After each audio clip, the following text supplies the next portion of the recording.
Ale. Fratello the Rugby Podcast.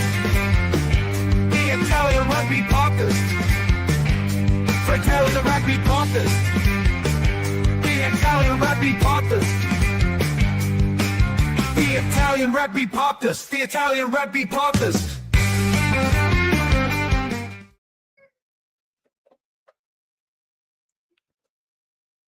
Ciao e benvenuti. Welcome in a new episode of Fratelli Rugby Podcast. Monday night, a lot of rugby this last weekend, women's rugby, under 18 today with the national team, and then sadly, no Italian teams in Challenge Cup, in Champion Cups. Some coaches won, some coaches lose, some injury player passed the next turn, and then we watched some of the team that Italians will join next year, which is, for example, Northampton Saints. Mike, ciao, buonasera. How are you? Yeah, good. Thank you, mate. How you doing? You right? All good. Easter week, right? Easter. Yes. Week. We're going to Easter. And just talking about Easter, you know what I ate tonight? Go on. Something not Italian that came in a can without oats. No. Another clue. With oats. Oh, haggis. Yes. I eat haggis and chips tonight. Yeah, mate. You speak oats and it comes in a can. Otto, there's nothing else. Unless my next guess would have been sticky toffee pudding or something. There's nothing else that comes in a can. Yeah, it comes in a can. Pretty good, I would say. I just did it up a little bit. I didn't went too wild, like on the can said to add a wee of whiskey. Says on the a wee bit of whiskey. Yeah, literally. I throw a wee bit.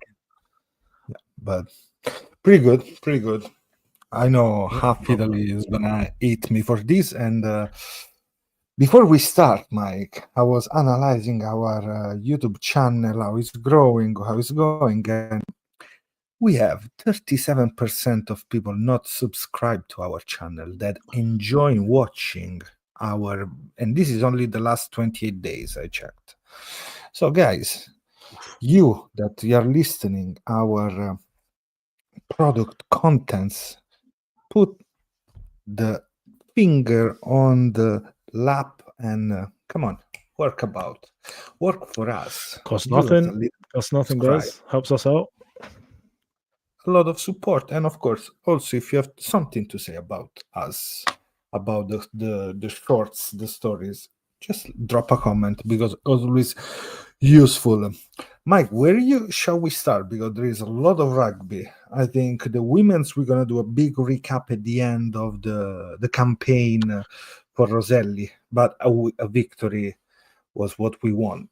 So it arrived finally. They were able to score a really good game. Watch it because it's really worth it. But we're gonna talk about women's rugby all together. Under 18 Champions Cup, Challenge Cup. Where you want to start? You're more fresh with the under 18. Let's go with that. Yeah. I mean, I literally caught up on that. They played today.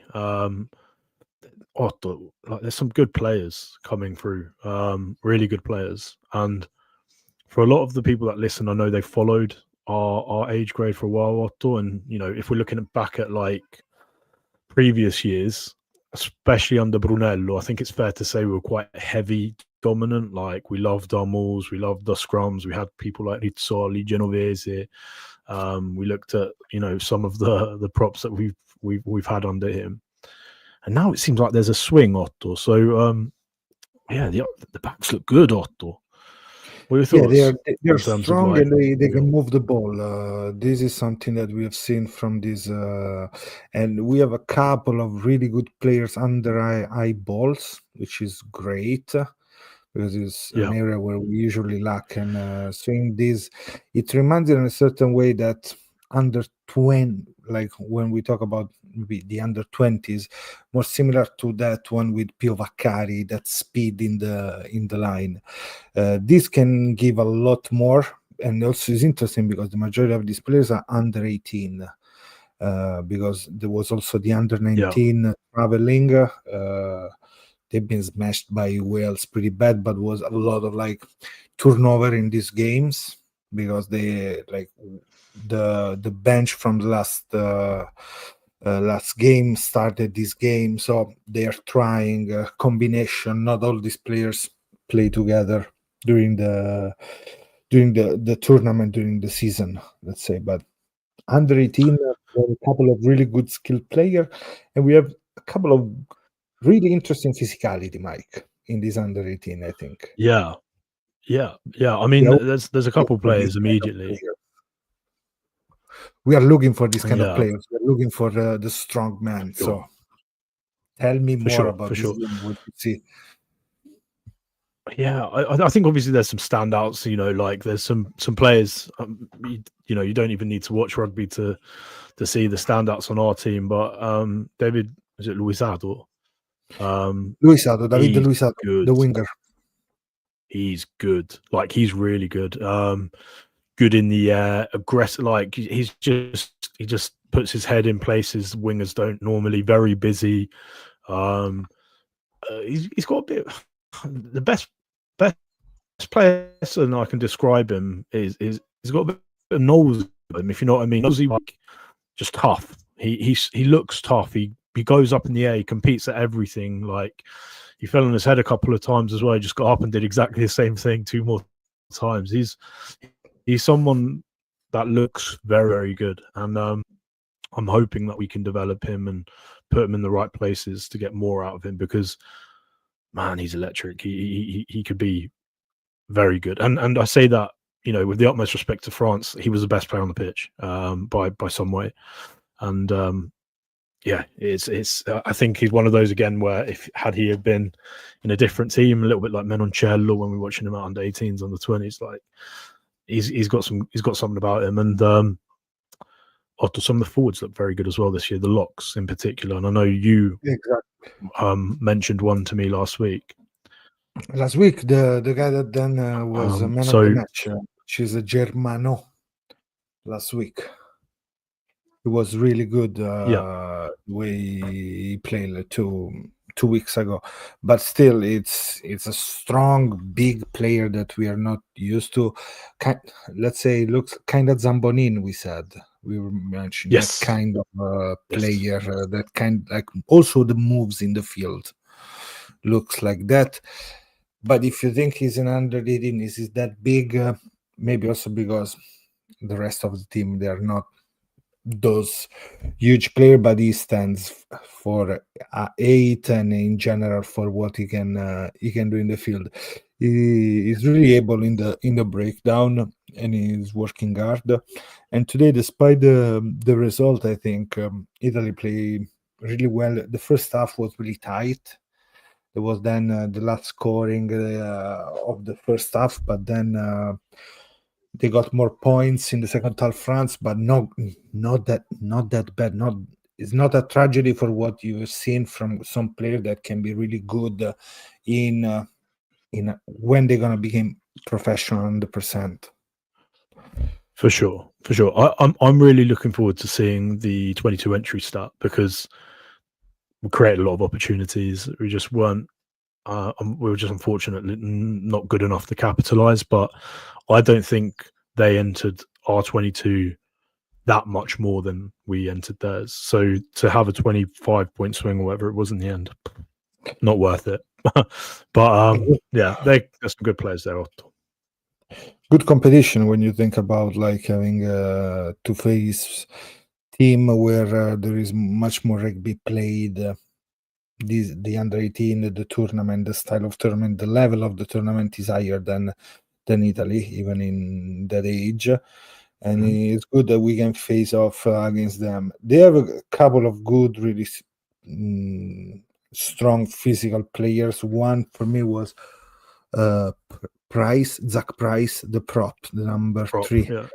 Another number 3 already in La Rochelle, right? So I think the Antonio standard of number is not that big, but it's he's already big. I don't know how to explain better. Mobile as well. Yes. Yeah. His try was great today. More than another Zach, actually. Zach Price, Zach Affane, Zachary Affane, that used to play last year. He played for French under-20s, and he's from Bordeaux. Zach Affane, another good, strong front thrower for France. Then we played a little bit better in that era, but good Yeah, stuff. they're producing good players as well. What you can tell me for the 9-10 combo? Yeah, I mean, good. Obviously, still probably an area where we're improving, but we need a little bit more depth there, I think, because you're absolutely right, Otto. It was close until sort of 60 odd minutes, and the French bench were just stronger in the end. And I think actually there's probably more on us where maybe there was a slight dip in quality that came on, or but the players are good, man. Like there's some good potential, and obviously it's really nice to see that the Federation are putting under-19 game on and stuff, and then we're really ramping towards this World Cup. So the reason we bring this up, obviously, we do have our first sort of under-20 rugby World Cup this summer in Italy. So the fact that we are putting this stuff out there, oh man, it's I'm just so excited. I'm just so excited to see what these players can do under the pressure of being hosts. They can be really interesting if you think about like how this group, how much they can give in the future. And there are also a couple of players that came from a family of rugby player. I'm talking about De Rossi, for example. He's the son of Andrea De Rossi, the now commentator but former Italian coach and player, and national player. So there are interesting players that can give more. And also, Mike, I was looking now at the name of the French team. When you see people call like Locatelli, when you Yeah, I see know. Nava, Argento, Tinirello, you think, hey, other Capuozzos in this. Yeah, potentially. Would have been nice to get Gazzotti, wouldn't it? Yeah. Would have been nice. So let's say this. Of course, if you didn't have the opportunity to watch the game, you go. The Italian games are all streamed, women's and men's game, on the YouTube channel of the Federation, Federazione Italiana Rugby.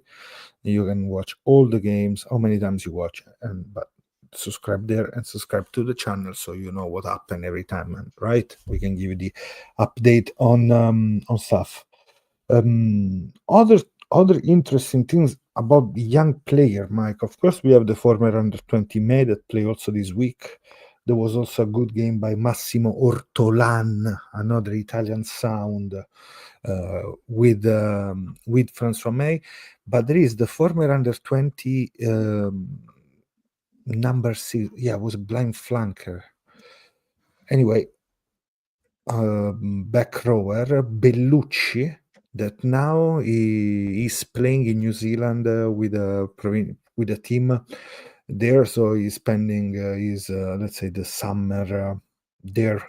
So he's gonna play for 3 months, and it's gonna be so interesting to see, because he was really an attack, like breakdown. Yes, he's really instinctive. He can play really well there. Sometimes some 1-2 penalty more than enough, let's say, but he was another one good. So let's see what's gonna happen with him too. That's good. That's good to hear, and it's good that we're branching them into like different places to gain like different Oh yeah, I suppose outlook on rugby, because I lost you. Let's see if it's me. So can you hear me? Okay.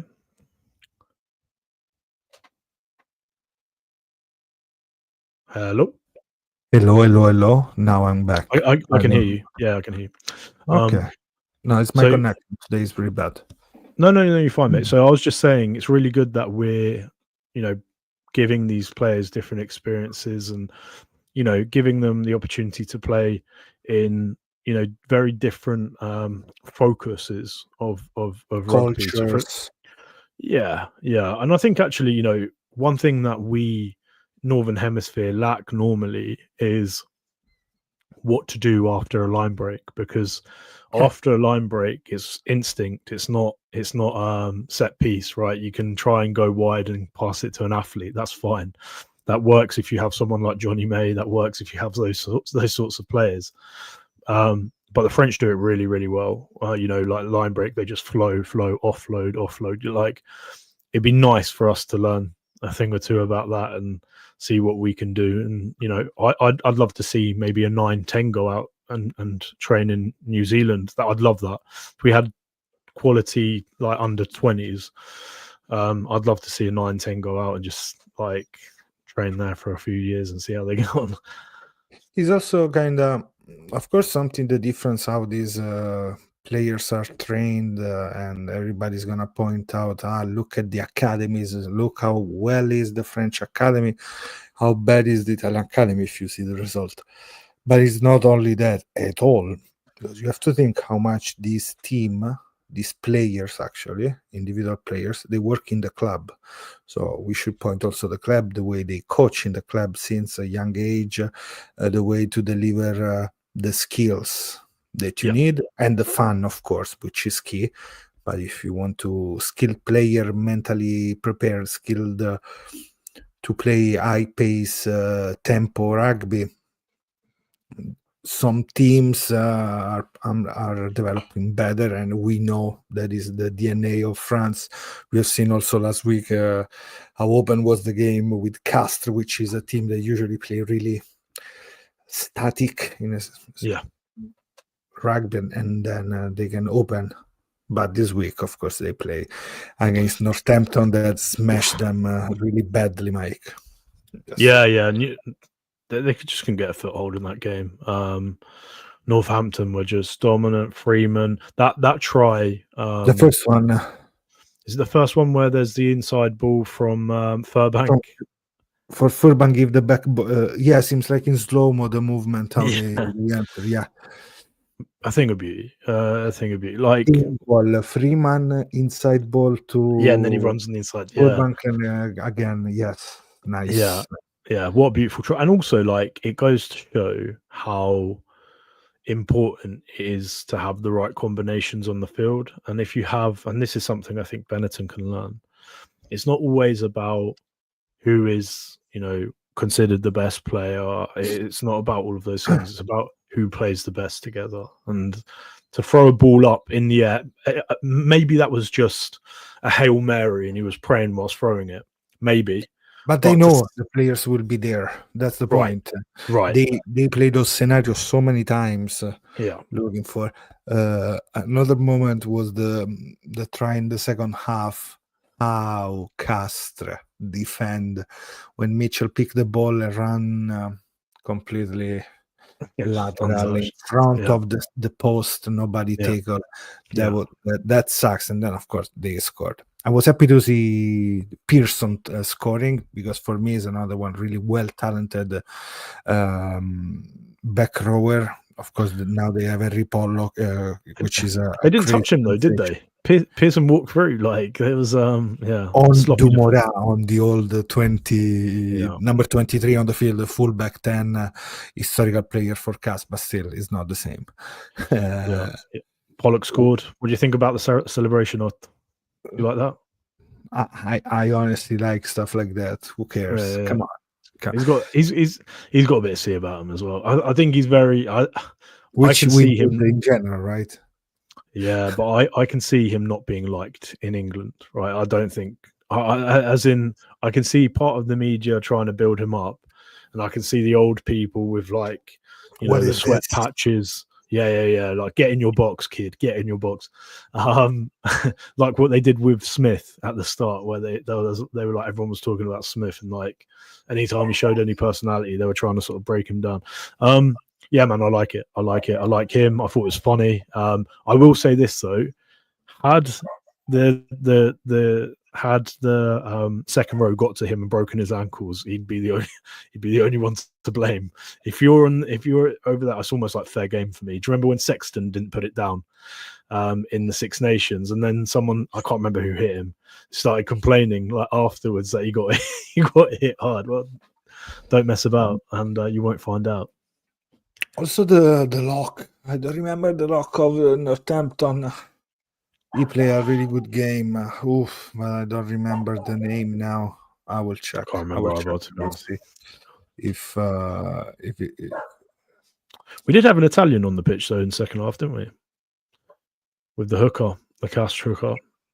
How was it? yeah, it was Zarantonello, but he's another Yeah. one losing because Garbisi is out too now, and of course Lucchesi wasn't in the field.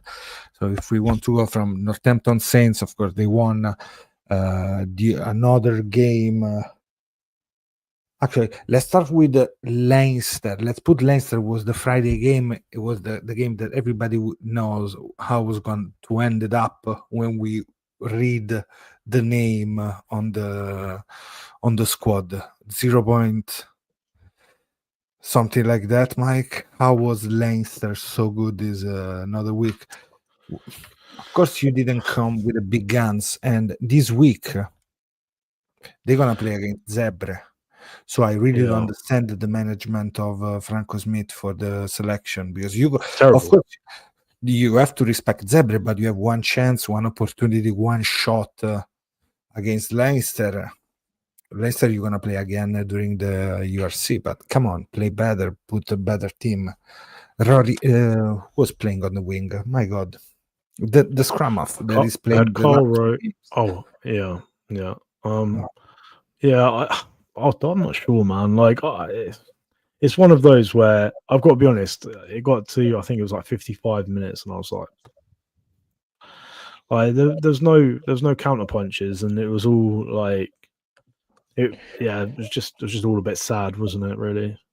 It was, because you don't expect a team that we know can play completely not showing up. Let's say. I do have a hot take to say at some point, though. If you okay, so for me, I think we learn. Franco Smith is a great coach, right? He's a great coach.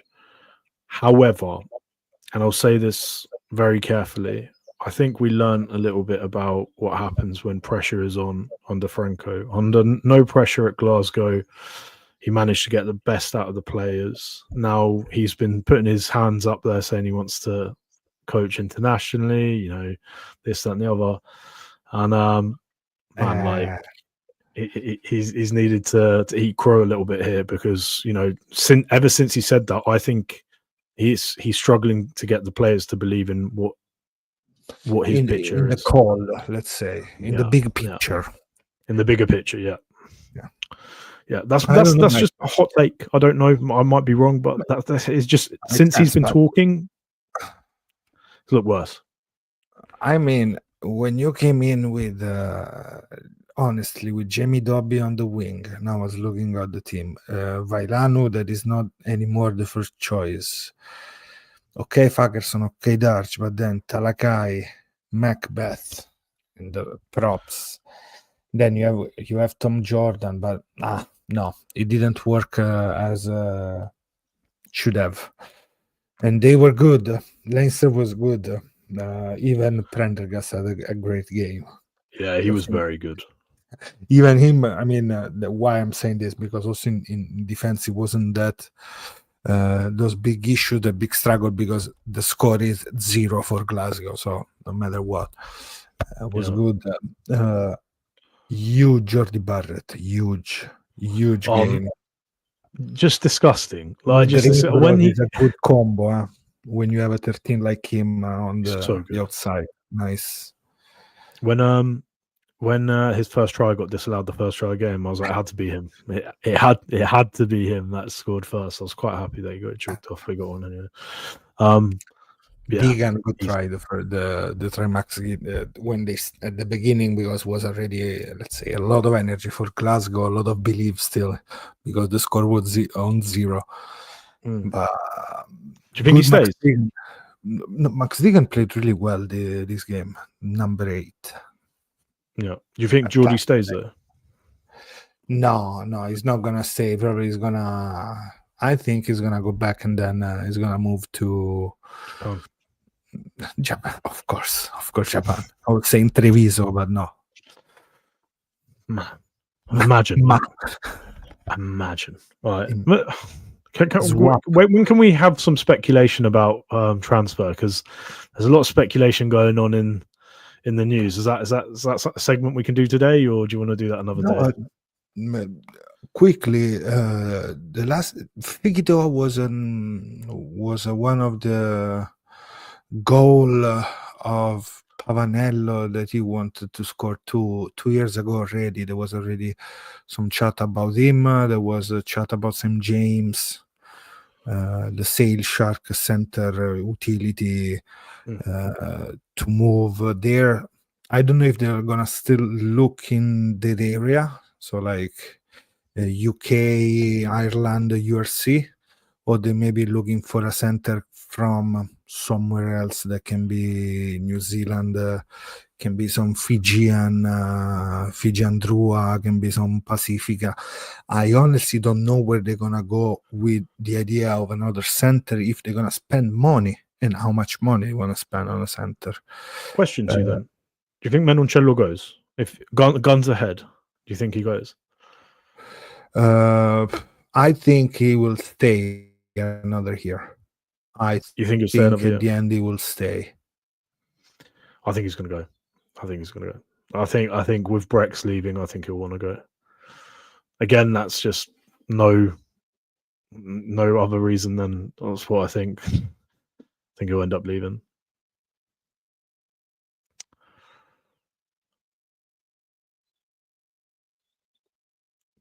May have lost Otto for a second here, but yeah, just we were just saying there for those of you guys who just tuned in, talking a bit speculation about some movement. There's obviously been a lot of. Here we go. Hey, you good? So yeah, for me, Otto, I think he might leave. I just feel like with Brex leaving, it's probably the right time for him to go if he's going to. You know why? But I mean, but where is better to take a responsibility in a team that maybe is going to be already a strong team and you just straight jump in, or home in Treviso, having a different environment where you can miss that opportunity more. Think in France how they can kill him. Oh, they will. If he's gonna drop 3 balls and he's gonna score only 1 try in 3 games, the first 3 games, what's gonna happen, right? It's not gonna happen because he's strong. I think he's still strong, but it's a really big change not playing with Brex. So play home. Maybe I'm with you. I don't think it's the right move, but I think it is the move. But just because Otto, like you put yourself in a 21, 22-year-old kid's shoes. If they offer you 600,000-700,000 a year, that sort of money's hard to turn down, isn't it? A lot of Pandora e panettone for Christmas. Too much Pandora e panettone, like too much torrone. Sì. So many uova di Pasqua, but of course. But in case it move, who's gonna be the game changer in the center? I don't know, like, and this is an interesting one, right? Because I know this is all speculation. This isn't rumors. We'll come on to the rumors about who's moving from Zebre and stuff like. But I think it would make sense if he were to go, and Lupo's going to kill me when he listens back. I would say looking at like a Bertaccini with Marin, and then Fekatoa, and I don't know. We still need another one, don't we? Really. I don't know if I can. Zanon. I know Zanon's there. Zanon's there. Yeah. If Treviso leave, let Menoncello go next year, Fekito is gone too, right? He has to go. I think he has to. No, go. let me see 1 second. I don't remember his contract. Yeah. Whilst you're looking, I think that's probably right. Like, I think if well, I don't know. He's obviously gonna get a payday regardless. Fekito will go anyway. He'll get a good payday. 2020, 30. Oh, he has another. There is an option for the season 25-26 for Fekito. So he's got a +1 now. +1, yes. 2+1. I don't know which are the terms for this, but Hey, if I have to pick a player, I will go with Janse van Rensburg, the Bristol one. How good would he be? In Treviso, he can be fantastic. Put him a He's running another. center on his side, he can do everything. He can do He's another. breaks and Menoncello. You know what I mean? Yeah. He's just really well rounded. Like he's such a complete player. You And know, bring it is going to be him and Odogu in the centers. Line Gratave, Rhino Smith, or you have Marine van Rensburg next year, right? Hey, I'd be happy with Marina Dog. Cazzo, I'd Marino be Dogu, tanta roba, taking it Mike. to the line. If Oh, works, fantastico. If works is fantastica l'idea. Really baller team. yeah. Well, let's Th- everything. there's also And then another interesting thing. That's why I think will impact these discussions, right? Which is Worcester have been handed keys to the championship, right? Which yes, means playing players are going to want to leave to go to Worcester because they're probably going to get promoted. They've got the stadium, they've got all of that stuff. think of more Big than rugby. who needs it for real for in the last 3 years. But they have it more Right. opportunity because the stadium is there. Yeah.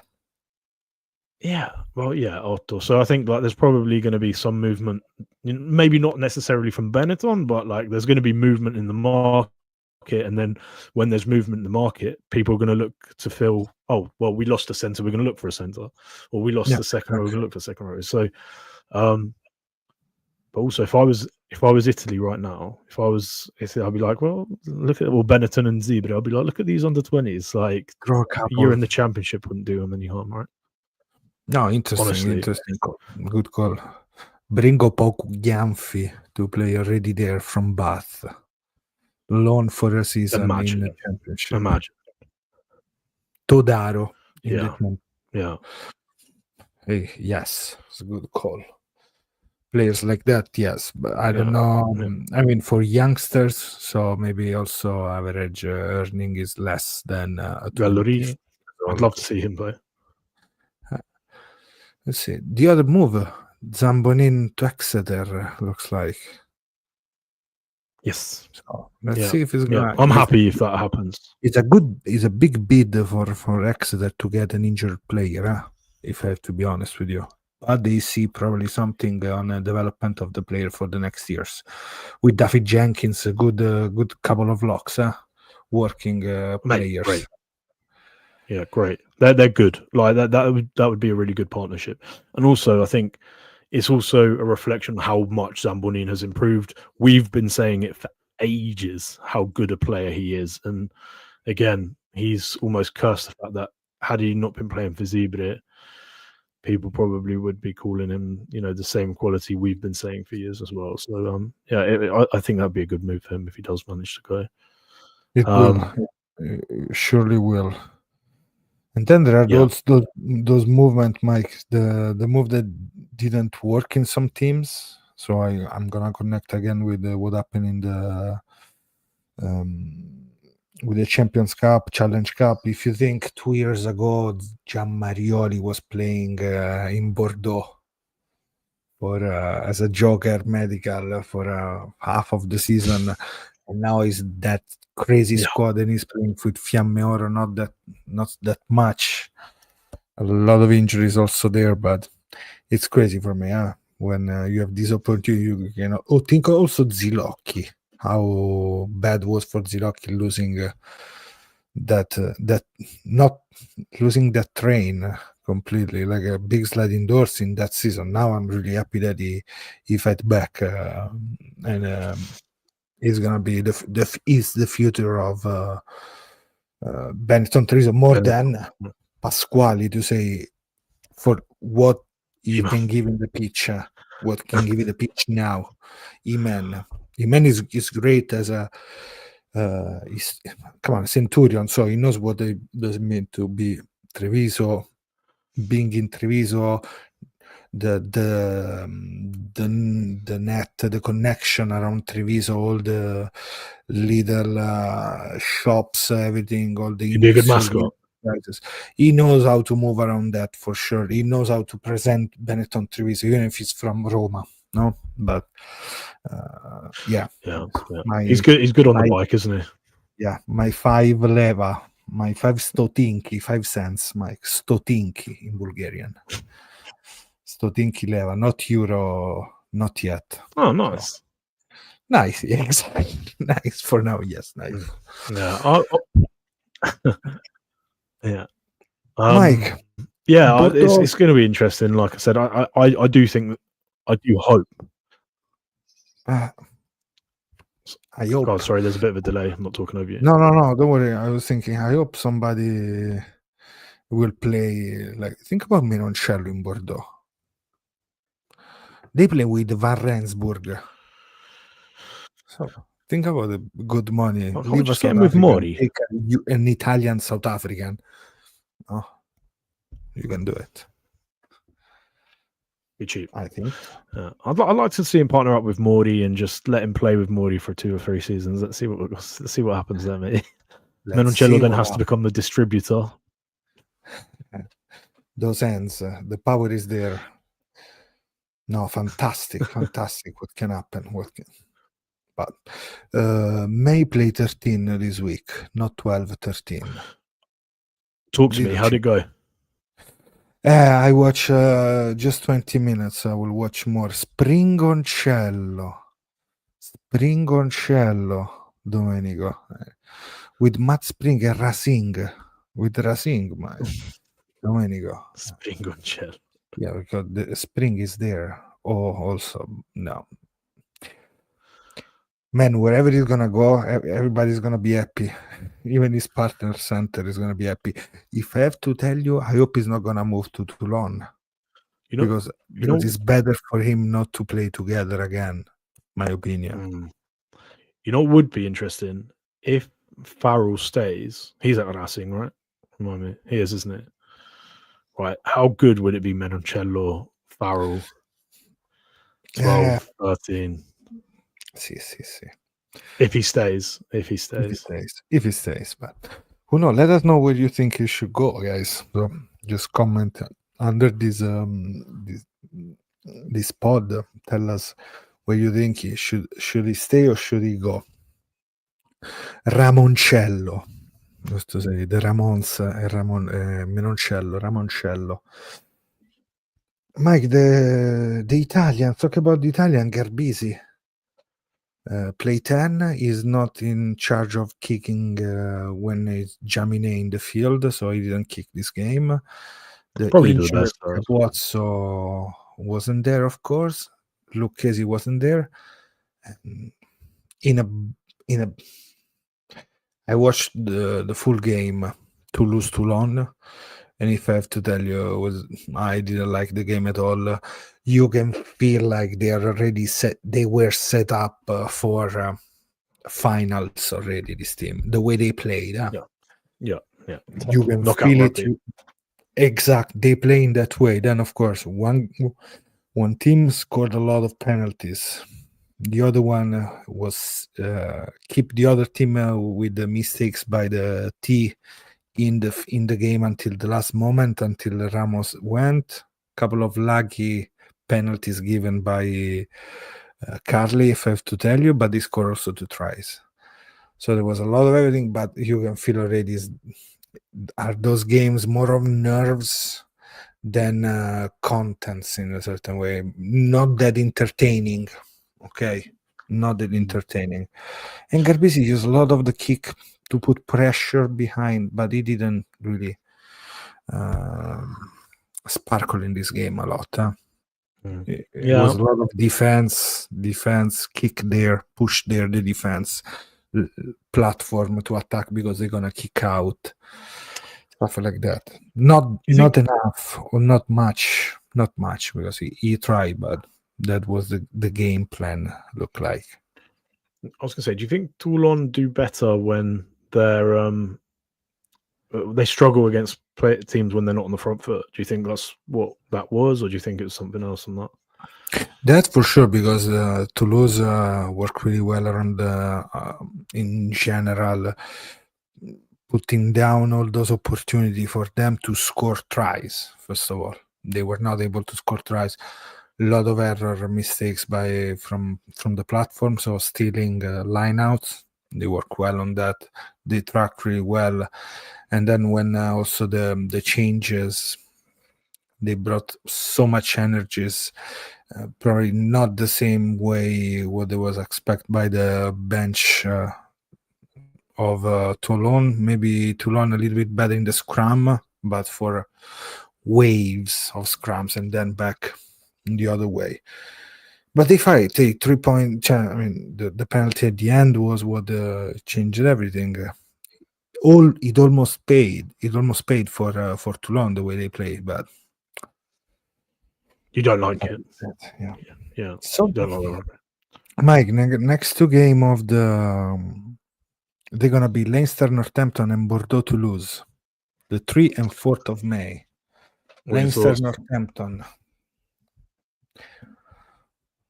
For me, Yes. yeah, I mean, I don't see. All or nothing for Leinster. Yeah, I think it's going to be Leinster. Like, I don't know.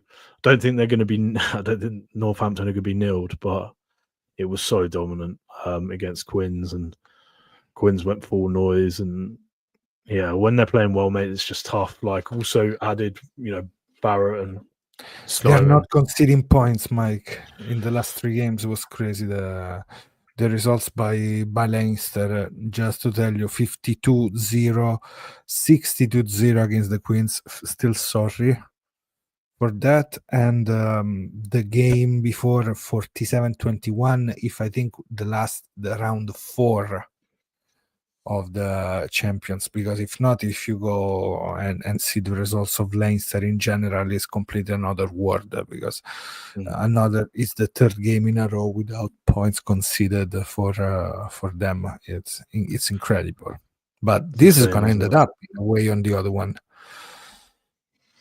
Yeah, I think Northampton have a better chance than the other two teams. Maybe if Glasgow went full noise, I actually think Glasgow are probably slightly better than Northampton at the moment. If they go full noise, if they went full strength against actually I don't know. It's one of those where it's not much in between. These two, I go for the underdogs in both, so Northampton and Bordeaux, because I want a lot of tragedy. Like so that's what you're going for. Okay. Give me a score prediction then. Score prediction is gonna be like 5 points for Northampton and 15 points Bordeaux. Bordeaux will do it. Bordeaux will do it home against Toulouse. Crazy life moment to live. Luku is gonna be another man of the match against Grau. It's interesting. All these inner stories. I hope for that, because it's gonna be crazy, something that you don't see every time. Toulouse, Leinster, you know what? If I have to be honest, and of course Leinster's strong, and Toulouse knows how to win games against Bordeaux. So yes, everything. And here today I read some rumors. Yes, we chat about this before. We didn't mention Yakitsi move to Zebre, which can be another good call if the stuff go in the right way. And then also, let's see, Mike, we mentioned last week Nemer, and he's in the touring team in South Africa. Fantastic. People listen to the podcast. There we he's go. Gonna play. He's gonna. You're welcome, Nemer. You're welcome. He's gonna play his role. Let's see what's gonna happen with him. It's gonna be so interesting. Before we wrap up, Mike, can I have 2 minutes breakout about the derby Bath Gloucester? Go on. I want to hear the pain. Go on. Mamma mia, Mike.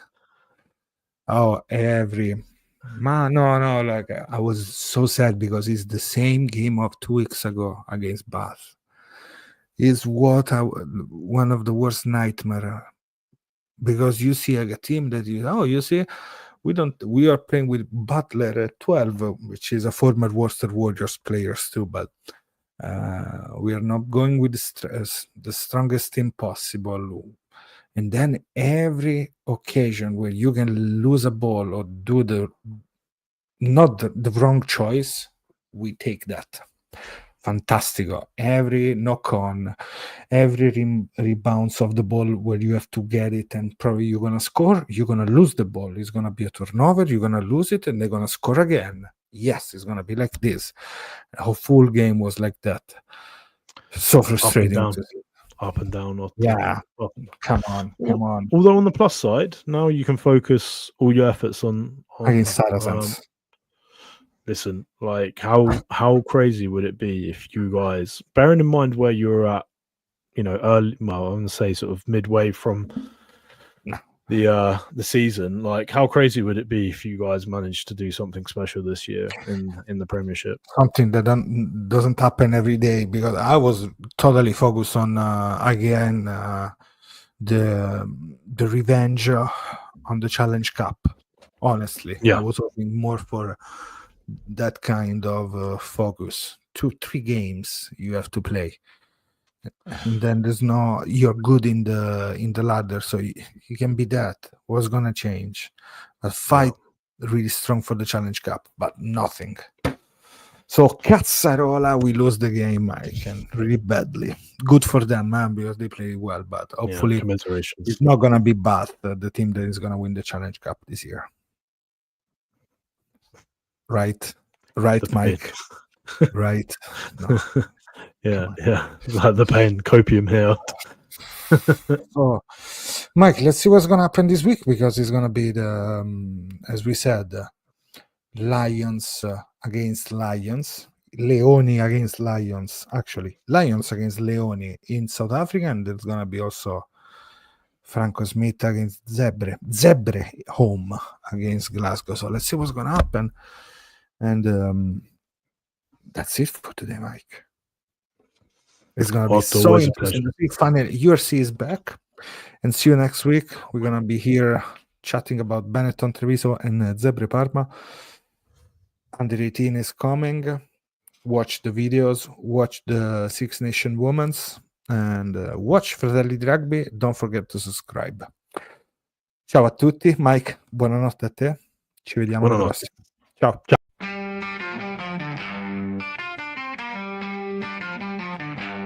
Fratelli the Rugby Poppers, the Italian Rugby Poppers.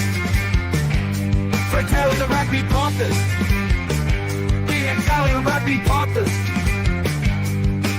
The Italian Rugby Poppers, the Italian Rugby Poppers.